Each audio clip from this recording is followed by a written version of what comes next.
dan dasar yang esa, yaitu Yesus Kristus, pendiri umatnya. Dengan kurban darahnya gereja ditebus, baptisan dan firman-Nya membuatnya kudus. Yang mengasihi, kuasa-Mu memulihkanku, hadiah baru Kau berikan untukku dapat melihat rencana-Mu indah bagi Tuhan ada dalam setiap jalan. di setiap jalan. Hatiku haus dan lapar akan Engkau Tuhan. Hatiku haus dan lapar akan Katakan Tuhan segalanya dalam hidup kita. Kaulah segalanya Haleluya Yesus. di dalam hidup. Kerajaan-Mu, Kerajaan-Mu, kebenaran-Mu Tuhan. Itu bagianku Bapa. Haleluya Yesus. Hanya Engkau yang kupandang Tuhan. yang ku Haleluya Yesus. selama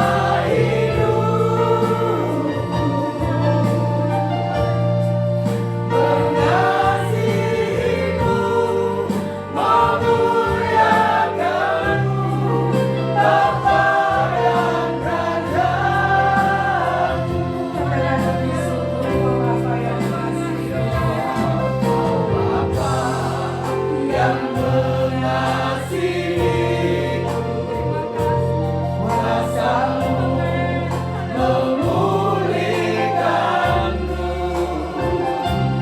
hadiah baru Kau berikan untukku dapat melihat Rencana-Mu sangat indah bagi kami semua Tuhan.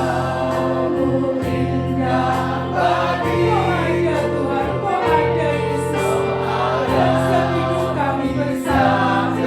Haleluya Bapa. hatiku haus dan lapar akan Engkau. Kaulah segalanya di dalam hidup.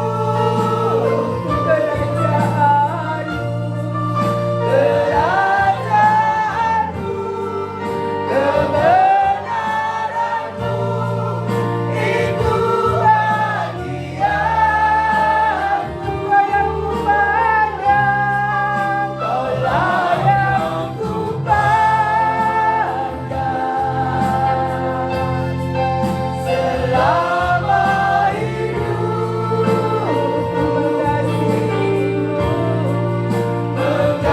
Mengasihimu, memuliakanmu, Bapa dan Raja-Mu. Kaulah segalanya.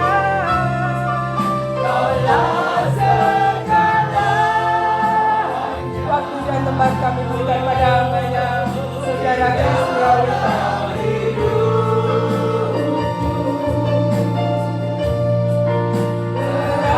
Kerajaan-Mu, kebenaran-Mu, itu bagianku. Kaulah yang kupandang Tuhan. Kaulah yang kupandang selama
Seperti pujian yang telah kami naikkan ya Tuhan, bahwa Engkau-lah segalanya di dalam setiap kehidupan kami. Segala pengorbanan-Mu, kebaikan-Mu yang telah Kau nyatakan di dalam kami.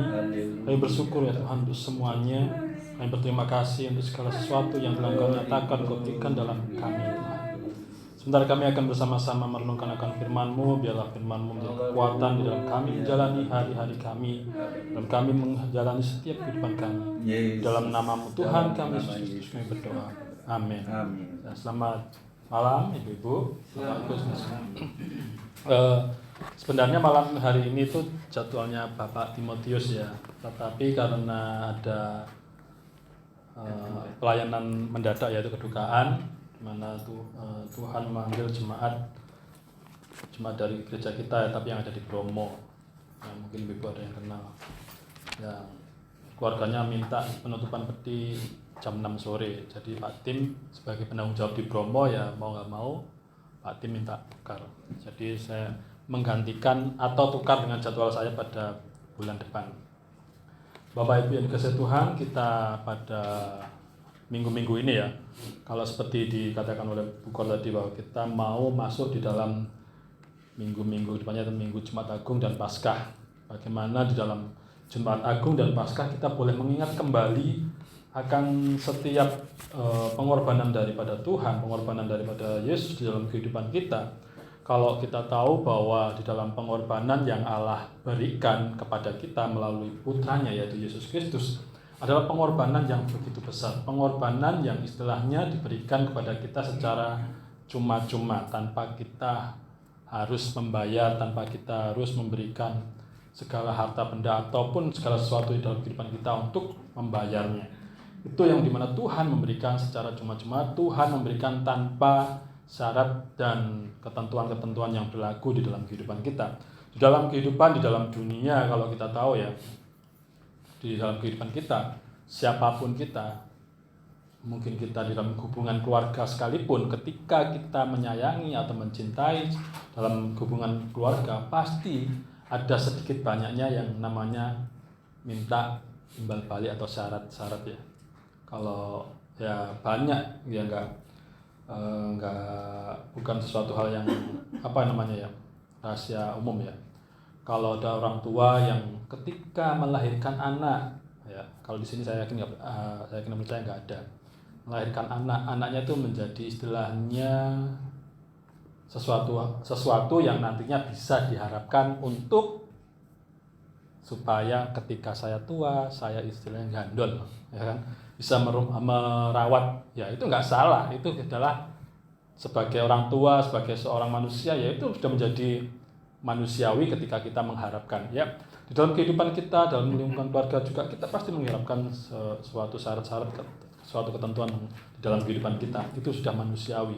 Tetapi ketika kita mengingat kembali akan kebaikan Tuhan, bagaimana Allah memberikan kasih-Nya, memberikan cintanya, memberikan anaknya, kasih-Nya tanpa syarat ya. Tuhan memberikan semuanya itu tanpa syarat dalam kehidupan kita. Tetapi bukan berarti ketika Tuhan memberikan tanpa syarat itu tidak ada tanpa harga. Ya, itu ada harganya di dalam kehidupan kita. Kita akan bersama-sama belajar bagaimana Tuhan yang sendiri yang memanggil di dalam kehidupan kita. Tuhan sendiri yang memilih di dalam kehidupan kita. Tuhan sendiri yang istilahnya memberikan kasih karunia-Nya kepada kita. Kita manusia yang berdosa tidak akan pernah bisa untuk menggapai, mencari Allah. Tetapi oleh karena karunia Allah, kita bisa mengenal Allah, bisa mengenal siapakah Yesus di dalam kehidupan kita. Mungkin kita sudah sering mendengar atau membaca di dalam 1 Yohanes pasal yang keempat. 1 Yohanes pasal yang keempat, ayatnya yang ke-10. Saya akan membacakan. Nanti Bapak Ibu bisa mungkin membaca di dalam keseluruhan dari pasal yang keempat ini. Bagaimana Allah yang adalah kasih. Di dalam 1 Yohanes pasal yang keempat ayat yang ke-10 saya akan membacakan, inilah kasih itu. Bukan kita yang telah mengasihi Allah, tetapi Allah yang telah mengasihi kita. Dan yang telah mengutus anaknya sebagai pendamaian bagi dosa-dosa kita. Saya akan membacakannya lagi.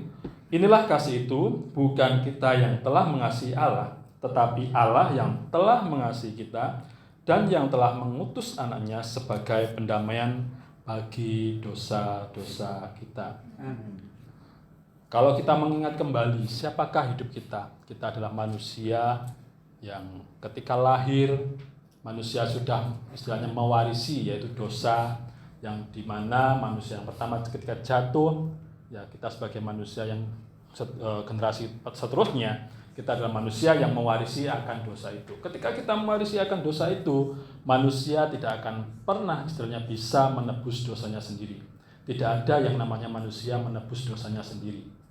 Di zaman para nabi, bagaimana Allah melakukan penebusan dosa dari setiap umat-umatnya melalui pengorbanan, yaitu korban ternak, yaitu ada kambing, ada sapi, ada lembu, ada lain sebagainya. Yang paling miskin adalah burung terkukur ya, kalau yang paling miskin.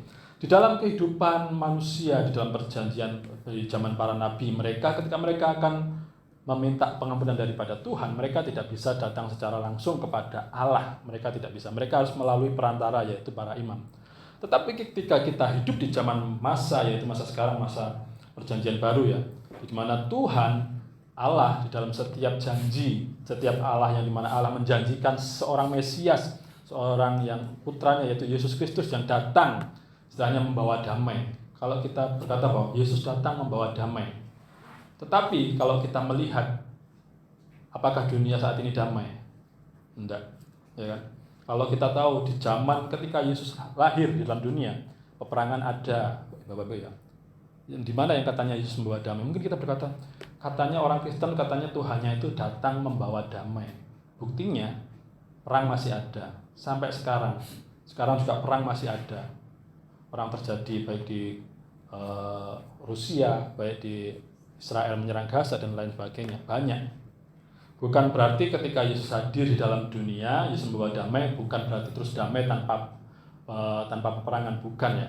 Tapi damai yang dimana di sini menyatakan bahwa kehidupan manusia yang berdosa, kehidupan manusia yang jauh daripada Allah, yang kita sudah dinyatakan sebagai musuh Allah ketika kita berdosa, kita adalah musuh Allah, kita tidak akan pernah bisa berdamai dengan Allah dengan segala dengan daya upaya kita. Tidak akan pernah bisa, Bapak Ibu ya. Mungkin banyak orang yang istilahnya mencari Tuhan, banyak orang yang beragama, banyak orang yang dalam hidupnya meyakini satu agama tertentu. Mereka berusaha untuk istilahnya supaya dalam kehidupan nantinya masuk di dalam surga, dalam kehidupan nantinya supaya hidup bahagia, supaya dalam kehidupan selanjutnya bisa selamat. Itu semua orang mencarinya. Tetapi dalam kekristenan, ketika kita menjadi orang Kristen, di mana kita telah diperdamaikan dengan Allah, bagaimana Yesus yang datang sebagai Raja Damai, bagaimana Yesus yang datang sebagai penebus, Dia yang mendamaikan kita dengan Allah. Bukan berarti ketika Yesus datang sebagai Raja Damai tanpa peperangan, tidak. Tetapi bagaimana kita yang dulunya adalah musuh Allah, kita sudah didamaikan dengan Allah. Sehingga kita bisa berdamai dengan Allah, dan Allah mengakui kita sebagai anaknya. Di dalam kasih Allah yang tanpa syarat, di dalam kehidupan kita boleh mengingat kembali bahwa bukan upaya kita sebagai manusia untuk mencari Allah seperti orang-orang di luar kekristenan. Mereka mencari Allah supaya mereka memiliki kedamaian. Tetapi ketika kita di dalam kehidupan kita sebagai orang Kristen, kita di mana Allah sendiri di dalam kehidupan kita yang memanggil kita tidak bisa ya, manusia tidak akan pernah bisa mencapai Allah. Manusia tidak akan pernah bisa berdamai dengan Allah. Seperti saya katakan tadi bahwa manusia yang berdosa hidupnya adalah selalu inginnya melakukan segala sesuatu yang jauh daripada Allah, yang melanggar dalam kehidupan kita. Bukan ketika kita melakukan perbuatan jahat terus kita berdosa, kita mencuri terus kita berdosa. Tetapi karena manusia kita adalah manusia yang berdosa, sehingga perbuatan kita maunya ya perbuatan yang jahat, ya mencuri, ya berbohong, yang berdusta, ya lain sebagainya. Itulah bukti dari keberdosaan manusia. Tetapi oleh karena kasih Allah, pengorbanan Kristus sendiri yang hadir di dalam dunia 2023 tahun, 2024 tahun yang lalu, bagaimana Yesus hadir di dalam dunia untuk menyelamatkan kita, untuk memberikan damai di dalam kehidupan kita, memperdamaikan kita dengan Allah.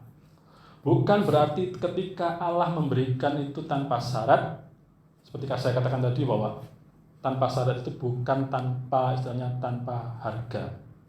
Kalau kita tahu bahwa Allah ketika memberikan kasih-Nya dalam kehidupan kita cuma-cuma, ya. Tetapi Allah sudah istilahnya membayar semuanya itu. Allah sudah membayar dengan putranya yaitu Yesus Kristus. Bagaimana kalau kita tahu bahwa Yesus datang lahir dan menjadi manusia seperti kita, dia harus menderita dan mati. Bukan karena istilahnya manusia, bukan karena kita, tetapi karena Allah, supaya dalam kehidupan kita manusia yang menjadi musuh daripada Allah, yang kita sudah jauh daripada Allah untuk supaya kita menjadi putra menjadi anak-anak Yesus Tuhan dalam kehidupan kita, maka kita harus berdamaikan dulu dengan Allah, yaitu pengorbanan Kristus. Jadi syarat yang berlaku di dalam kehidupan kita sudah dibayar oleh Allah melalui putranya, sehingga ketika Allah memberikan kepada kita, sudah diberikan secara cuma-cuma, Bapak Ibu ya. Diberikan yang istilahnya diberikan secara cuma-cuma kepada kita untuk supaya kita menjadi anak-anaknya. Sehingga ketika kita sudah menerima kasih karunia, ketika kita sudah menerima kasih yang tanpa syarat itu dalam kehidupan kita, jangan pernah kita menyia-nyiakan. Saya beberapa kali mengatakan kepada teman-teman di pemuda maupun di remaja untuk supaya dalam kehidupan kita, ketika kita sudah menerima kasih karunia yang begitu besar dalam kehidupan kita, jangan pernah kita menyia-nyiakan. Mungkin menyia-nyiakan adalah dengan kita malas-malesan ketika kita datang ke persekutuan mungkin ya, di mana banyak waktu yang telah Tuhan berikan. 1 kali 24 jam kali 7 hari ya sudah lumayan banyak. Nanti Bapak Ibu bisa hitung sendiri berapa jam yang telah Tuhan berikan, berapa hari yang telah Tuhan berikan. Terus berapa jam yang sudah kita berikan kepada Tuhan. Adakah 1 jam dalam 1 minggu? Ya, saya kira lebih ya. Saya kira lebih banyak waktu yang telah kita berikan kepada Tuhan. Itulah seharusnya dalam kehidupan kita. Ketika kita dalam kehidupan kita sudah menerima kasih karunia, kasih yang tanpa syarat, di mana kalau orang-orang di sekitar kita, orang-orang yang tidak mengenal Tuhan, mereka di dalam kehidupan mereka, ketika mereka mau menghadap Tuhan, banyak sekali syaratnya Bapak Ibu ya. Kalau kita tahu, kalau di orang Kristen itu dikatakan bahwa orang Kristen itu bersyukur karena orang Kristen itu spiritual, ya kan? Orang Kristen itu spiritual, bukan terus tanpa beribadah, enggak, spiritual, ya. Ritualnya sepi, tanpa kita berritual aneh-aneh. Saudara kita di Katolik aja kalau beribadah mereka masih menggunakan istilahnya ketentuan-ketentuan ya, baik tanda salib ataupun lain sebagainya yang menggunakan air suci atau banyak. Tetapi dalam kehidupan kita, ketika orang Kristen, kita melihat nggak ada orang Kristen ketika beribadah harus pakai ini pakai itu, nggak ada. Kita beribadah ketika datang ke gereja ya pakai pakaian yang rapi, pakai pakaian yang sopan. Ketika kita datang beribadah tanpa kita harus membakar menyan, tanpa kita harus menyiram istilahnya memakai bunga-bunga ataupun memakai gerakan-gerakan tertentu untuk supaya Allah melihat kita, wih, anakku setia ini, datang sujud-sujud. Enggak, kita enggak perlu. Kalau Bapak Ibu mau berlutut juga enggak apa-apa, tetapi kan enggak wajib. Juga enggak wajib, nanti jam-jamnya ditentukan, waktunya ditentukan, tempatnya ditentukan. Ya, kalau orang Kristen tuh enaknya gitu. Di mana-mana kita bisa berdoa, di mana-mana kita bisa bersekutu. Ada kan ada ibadah padang, juga ibadah enggak tahu ibadah apa ya. Banyak. Itulah kebebasan yang telah Tuhan berikan. Kehidupan kita yang orang Kristen adalah spiritual. Ketika kita melihat orang-orang di sekitar kita, mereka berusaha untuk mendapatkan istilahnya surga. Mereka berusaha mendekatkan diri kepada Allah. Ya weslah dengan segala sesuatu. Kalau kita melihat di dalam kisah daripada Nabi Elia ya. Ketika Nabi Elia bertarung dengan, bukan bertarung, istilahnya adu kekuatan, adu siapakah Tuhan yang paling sakti, siapakah Tuhan yang paling benar di dalam kehidupan mereka. Nabi Elia diperhadapkan dengan 350 nabi ya kalau lupa Nabi Baal ya. 350 Nabi Baal. Di mana ketika Elia memberikan tantangan, siapakah Tuhan Allah yang hidup? Siapakah yang hidup? Tuhan siapakah yang benar? Ketika Nabi Elia diperhadapkan dengan Nabi Baal. Nabi Baal untuk supaya Allahnya menjawab apa yang dia persembahkan, mereka sampai menoreh-noreh tubuhnya. Menoreh-noreh bukan berarti dicoret-coret, melukai tubuhnya untuk supaya ibadahnya itu diterima dengan menoreh-noreh dan melukai. Tetapi pada kenyataannya tidak diterima. Mereka berusaha untuk mendekatkan diri. Kalau kita melihat di negara kita juga ya, ada suku-suku tertentu untuk supaya hidupnya diterima di dalam Tuhan, ada di dalam Tuhannya. Mereka melakukan ritual-ritual yang istilahnya debus atau bukan debus. Kalau di daerah di Pulau Kalimantan itu apa namanya lupa saya. Itu mereka melakukan ritual yang begitu serem kalau kita melihat, ditusuk, dikasih pancing di punggungnya gini, ditusuk. Aduh, kalau kita melihat serem Bapak Ibu ya. Itu mereka supaya dalam kehidupan mereka memiliki kesempurnaan, di dalam kehidupan mereka supaya mereka dekat dengan Allahnya. Tetapi di dalam kehidupan kita sebagai orang Kristen, di mana saya katakan bahwa Allah yang memberikan kasih-Nya tanpa syarat, sehingga ketika kita menerima kasih yang tanpa syarat itu, kita adalah orang-orang yang sudah diselamatkan, orang-orang yang sudah menerima penebusan, orang-orang yang sudah menerima janji keselamatan, orang-orang yang sudah menerima janji akan kehidupan ketika kita nanti bersama-sama meninggal, kita bersama-sama dengan Tuhan di surga. Jadi jangan kita ketika menjadi orang Kristen, kita ditanya ngapain kamu ke gereja, ngapain kita ke gereja? Ya supaya kita masuk surga. Salah Bapak Ibu.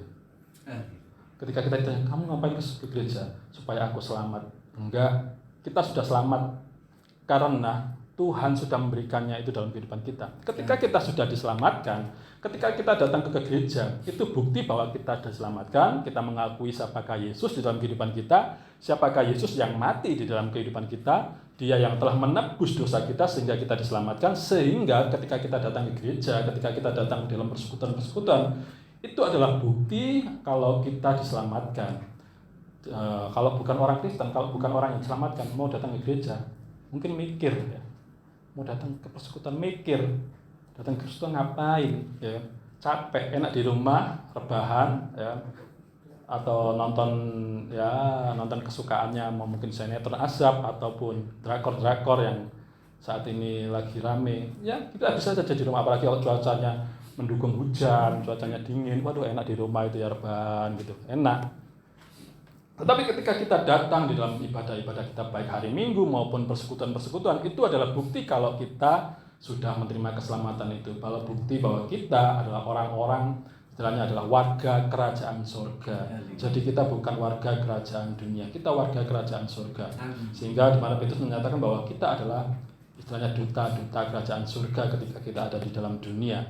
Sehingga duta itu, kalau duta kerajaan itu tidak akan pernah lama ya kan. Kalau kita tahu bahwa duta kerajaan, duta negara itu tidak akan menjadi warga negara tetap di sana. Mereka suatu saat akan pulang. Demikian kita, Bapak Ibu ya. Suatu saat kita akan pulang. Pulang kemana? Pulang ke rumah kita, yaitu surga. Karena kita sudah diselamatkan, kita memiliki janji keselamatan, kita memiliki surga itu. Sehingga ketika orang Kristen datang ke gereja, jangan sampai kita pernah berpikir lagi, aku ke gereja supaya aku diselamatkan, aku ke gereja supaya aku mendapatkan surga. Tidak. Aku ke gereja karena aku sudah diselamatkan, aku ke gereja karena aku sudah memiliki surga itu. Sehingga kita bersyukur karena kasih yang di mana Tuhan, kasih yang tanpa syarat itu yang Tuhan berikan dalam kehidupan kita. Yang akan kita peringati pada esok hari Jumat, yaitu Jumat Agung dan Paskah, kematian dan kebangkitannya.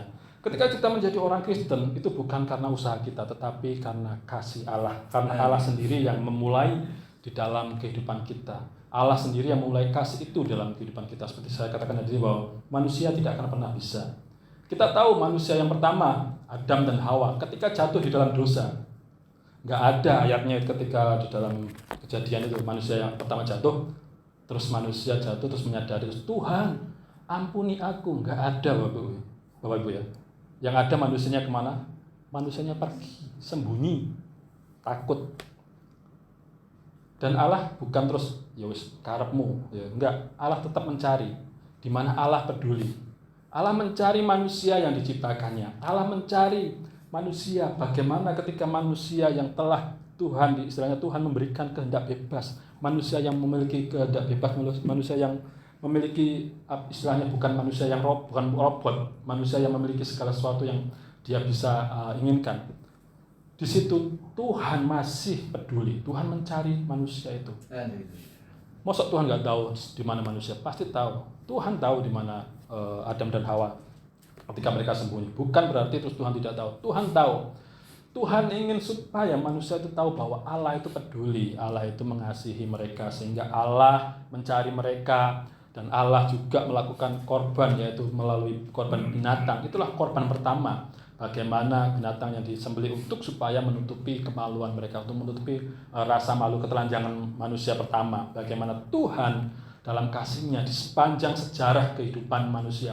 Kalau kita membaca di dalam sepanjang dalam Alkitab kita ya, di dalam Perjanjian Lama ya, dalam Kejadian sampai Wahyu, Itu semua menceritakan tentang perjalanan kehidupan manusia, tentang perjalanan kasih Allah dari dalam penebusan yang Allah lakukan di dalam perjalanannya, dalam penebusan dalam para nabi dan penebusan yang dimana Allah lakukan melalui putranya sendiri.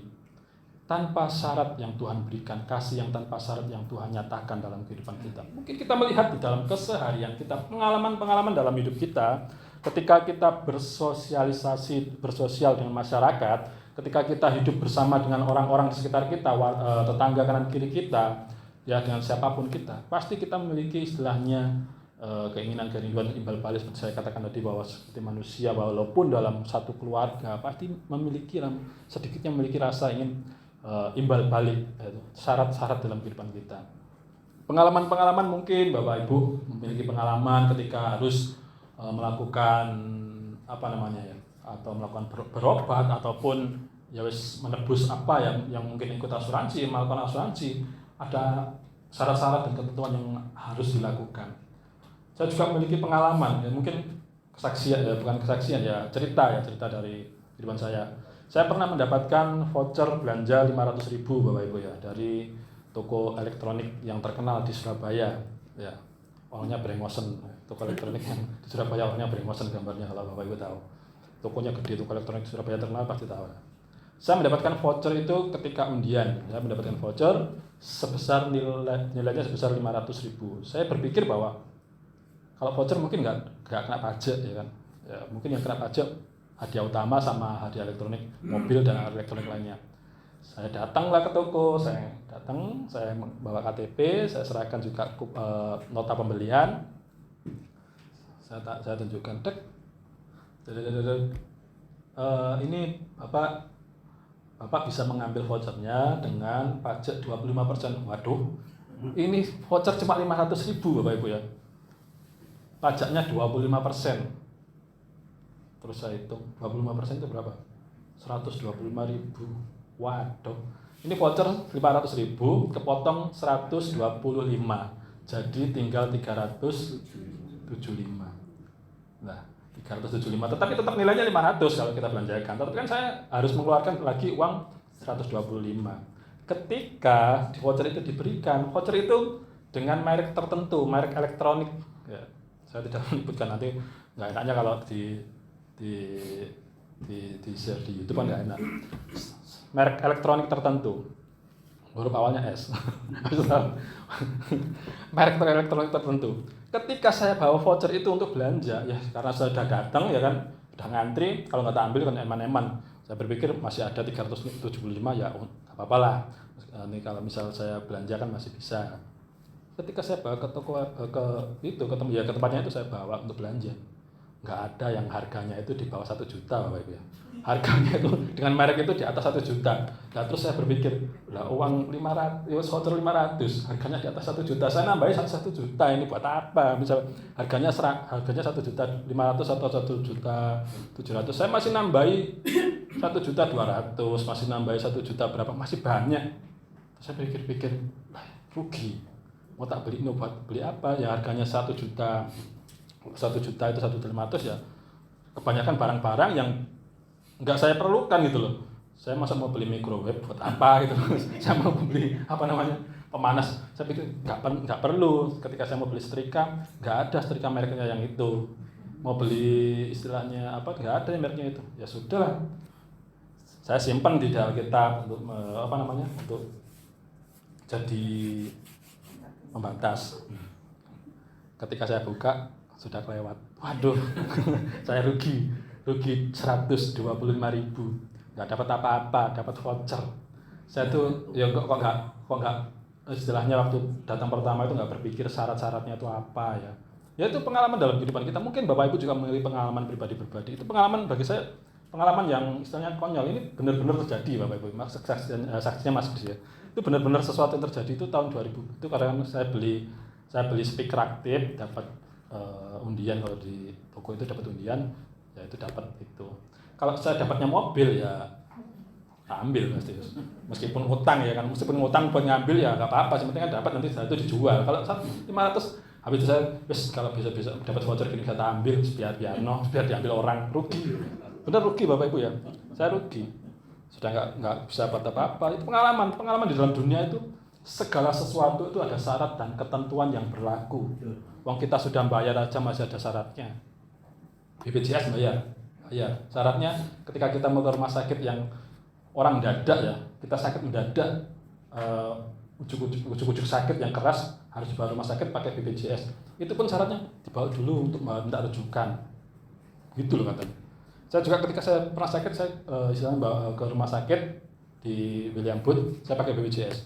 Untungnya di William Booth ada jemaat kita yang jadi istilahnya dokter yang memiliki kedudukan di sana, jadi gampang, nggak perlu rujukan. Pertama ketika mengajukan, Pak Minan mengajukan, Pak harus ke dulu, ke rujukannya dulu. Lah orangnya sekarat, saya keburu sekarat gitu waktu itu. Akhirnya karena ada dokter dari jemaat kita, terus akhirnya diperbolehkan. Itu kita sudah bayar Bapak Ibu, tapi syaratnya juga masih ribet kadang-kadang. Dalam dunia itu nggak ada yang namanya nggak ada tanpa syarat. Dalam dunia itu nggak ada yang namanya gratis, bisnis nggak ada. Semua pasti ada syaratnya. Sudah belanja, siapa yang sering belanja juga, misal belanja di Matahari ya, gampang ya. Di Matahari kalau belanja sudah, karena saya pernah belanja di Matahari, bukan berarti itu saya sering belanja, enggak. Saya belanja di Matahari paling setahun, paling enggak pernah. Ketika saya belanja, saya dapatkan stroke itu Bapak Ibu. Supaya ini struknya ada tulisan, ada diskon 50%. Tapi ada syaratnya. Syaratnya dengan kalau kita belanja, tak lihat harganya yang disuruh beli itu rata-rata di atas 150. Ya sama ya bohong ya. Kita beli lagi, nggak ada habisnya. Itu syarat-syaratnya. Coba misal kita nggak harus belanja dengan begitu banyak, dengan 50.000 ya tak ambil. Tapi semuanya nggak ada. Di dalam kehidupan, di dalam dunia itu nggak ada yang namanya gratis tanpa syarat. Kita mungkin makan sama teman-teman kita, sama saudara-saudara kita, gratis tanpa syarat. Nggak ada, gratis, ada yang bayari, ada. Tapi lain kali gantian, masa aku terus bayarkan? Enggak, pasti ada syaratnya Bapak Ibu ya. Tapi Tuhan ketika memberikan kasih-Nya, Tuhan memberikan secara gratis, tanpa kita harus membayar sepeser pun. Siapa yang di sini membayar cinta kasih Tuhan? Jangan salah loh Bapak Ibu, ketika kita datang ke gereja terus kita memberikan persembahan atau perpuluhan, itu sebagai kita bayar Tuhan. Enggak. Kita memberikan persembahan itu sebagai bukti bahwa Tuhan mengasihi kita, Tuhan berkati kita. Haleluya. Pira sih berkat yang berapa sih yang kita berikan kepada Tuhan? Lebih banyak yang Tuhan berikan kepada kita atau lebih banyak yang kita berikan kepada Tuhan? Nah, lebih banyak yang Tuhan berikan kepada kita daripada yang kita berikan kepada Tuhan. Benar nggak? Saya sendiri pun juga gitu. Ketika saya memberikan kepada Tuhan, ya nggak lebih banyak yang daripada yang Tuhan berikan kepada saya berikan kepada Tuhan. Tidak. Ketika kita memberikan persepuluhan, ketika kita memberikan persembahan, itu adalah bukti sebagai bagaimana kita bersyukur kepada Tuhan, rasa syukur kita kepada Tuhan. Ya weslah, kita itu tidak bisa membahas kenapa apa Bapak Ibu. Kita memberikan ucapan syukur karena Tuhan sudah memberikan berkat-Nya mungkin selama 1 minggu ini, berkat segala sesuatu lah ya. Berkat Tuhan itu bukan hanya harta benda, bukan hanya kekayaan, bukan hanya uang. Berkat Tuhan banyak, berkat Tuhan. Kesehatan itu berkat Tuhan. Kalau kita mendengar bahwa Bapak Kornel sakit, ya kalau kita menyadari bahwa apakah itu berkat Tuhan? Ya, sedikitnya adalah berkat Tuhan supaya dalam kehidupan kita Tuhan sudah memberikan istirahat supaya tidak terlalu tegang dalam kehidupannya. Tuhan berikan istirahat. Ya mungkin berkat Tuhan dalam kehidupan kita untuk supaya kita lebih apa sih maksud Tuhan di dalam segala sesuatunya. Mungkin ya tidak mudah ketika kita sakit, bahwa sakit itu adalah berkat Tuhan, tidak mudah. Tapi kita boleh mengingat kembali bahwa ketika kita memberikan kepada Tuhan itu adalah ucapan syukur kita kepada Tuhan bahwa Tuhan sudah memberikan segala sesuatunya kepada kita tanpa embel-embel, tanpa segala syarat tertentu yang berlaku di dalam kehidupan kita. Sehingga layaklah kita bersyukur kepada Tuhan kalau Tuhan sudah memilih kita, bukan usaha kita, bukan kemampuan kita, bukan karena gagah kuat perkasa kita. Nggak ada manusia yang istilahnya di mana ketika lahir manusia yang sempurna, nggak ada. Manusia itu dosa. Manusia itu penuh dengan setiap segala sesuatu keinginannya adalah dosa. Segala sesuatunya adalah keinginan adalah dosa. Manusia yang katanya adalah orang suci pun, manusia yang katanya adalah yang pernah naik turun surga, nggak ada. Mereka juga orang berdosa. Iya, mereka naik turun surga. Ya, kita juga nggak tahu. Saya juga nggak tahu, Bapak Ibu juga nggak tahu. Tuhan yang tahu di dalam kehidupan mereka. Tetapi dalam kehidupan kita biarlah bersyukur kepada Tuhan Kita boleh mengingat kembali, kita mempersiapkan hati, kita mempersiapkan jiwa kita mempersiapkan kehidupan kita sepenuhnya. Kita boleh mengingat kembali bagaimana Tuhan 2000 tahun yang lalu, Tuhan sudah mati, Yesus sudah mati. Yesus sudah mati bukan karena Yesus mati tanpa tujuan. Yesus mati karena pelanggaran-pelanggaran kita. Yesus mati karena dosa-dosa kita, bukan mati karena pengangguran, tidak. Mati karena penebusan yang Dia lakukan. Karena Allah tahu bahwa manusia itu tidak akan pernah bisa menebus dosanya. Manusia tidak akan pernah bisa berdamai dengan Allah tanpa adanya Sang Penebus. Sehingga Allah memberikan putranya yaitu Yesus Kristus untuk menjadi penebus dalam kehidupan kita, untuk supaya kita berdamai dan kita menjadi anak-anak Allah. Itulah berkat terbesar, karya terbesar yang Allah nyatakan dalam kehidupan kita. Sehingga layaklah kita siapkan hati, pikiran, jiwa kita untuk kita mengingat kembali bagaimana Yesus mati dan bangkit di dalam dunia ketika Dia ada. Itu semua hanya untuk kita, untuk manusia, untuk kita manusia yang telah diselamatkan, manusia yang berdosa yang telah diselamatkan. Biarlah firman Tuhan pada malam hari ini mengingatkan kembali di dalam setiap kehidupan kita bagaimana kita harus hidup dan bagaimana kita menghidupi iman percaya kita, bagaimana kita harus di dalam sebagai orang percaya yang di mana Tuhan sudah menebus di dalam dosa-dosa kita. Kita boleh mengingat semuanya bukan karena kemampuan kita, semuanya bukan karena kegagahan kita sehingga Allah memilih kita. Tidak ada. Jangan sampai dalam kehidupan kita, Allah itu loh mengasihi saya karena aku bisa. Enggak. Allah mengasihi saya karena aku mampu, karena aku gagah perkasa. Enggak. Allah mengasihi kita karena kita itu manusia yang tidak mampu, manusia yang tidak bisa, sehingga Allah memilih kita. Allah mengambil istilah menjemput kita itu dari seperti pembakaran tuh ya, ada kayu yang sedikit yang mau habis kebakar dijemput, diselamatkan. Kita orang yang istilahnya jatuh di dalam lumpur yang begitu dalam, lumpur hidup itu yang menyedot, ya, disedot terus disedot. Ketika manusia jatuh di dalam lumpur yang hidup, dia akan sedot mati. Demikian kehidupan kita ketika kita jatuh, ketika kita hidup dalam dunia yang di lumpur dosa. Lumpur dosa itu lumpur yang menyedot kita untuk supaya jatuh, tersedot ke dalam dan jatuh dalam dosa. Tuhan mengambil dan menyucikan melalui darah putranya yaitu Yesus Kristus. Sehingga layaklah kita bersyukur, layaklah kita datang kepada Tuhan bukan karena kita mau diselamatkan, bukan karena kita mau masuk surga ketika kita datang ke gereja, ketika kita beribadah, tetapi karena kita mengucapkan syukur kita akan segala berkat kemurahan Allah, akan kasih Allah yang tanpa syarat di dalam kehidupan kita. Mari kita berdoa. Kami bersyukur ya Tuhan di kesempatan pada malam hari ini bagaimana Engkau yang Allah yang hidup telah memanggil kami, Engkau yang telah memilih kami manusia yang berdosa sehingga kami manusia yang berdosa menjadi manusia yang layak menerima keselamatan, manusia yang telah diselamatkan. Itu semua hanya oleh karena berkat kemurahan yang telah Tuhan nyatakan dalam setiap hidup kami. Mampukan dalam hidup kami untuk kami mampu menjadi orang-orang yang selalu taat setia, orang-orang yang selalu bersyukur dalam segala keadaan, orang-orang yang selalu mengingat bahwa Engkau Allah yang hidup, Engkau Allah yang memilih kami. Terima kasih untuk pengorbananmu, terima kasih untuk keselamatan yang telah Engkau berikan dalam kami. Kami menyerahkan ibadah kami selanjutnya ke dalam tangan kuasa-Mu, di dalam nama-Mu Tuhan kami Yesus Kristus kami berdoa. Amin.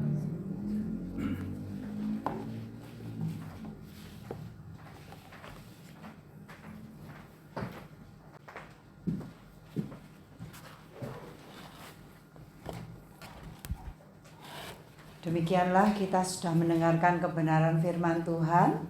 Kiranya Tuhan Yesus berkati kita semua. Atas nama jemaat dan pengurus ibadah KTM ini kami mengucapkan terima kasih kepada Saudara Hilarianto buat pelayanannya malam ini, buat firman Tuhan yang sudah disampaikan. Semoga menjadi berkat dan kita pulang dengan damai sejahtera.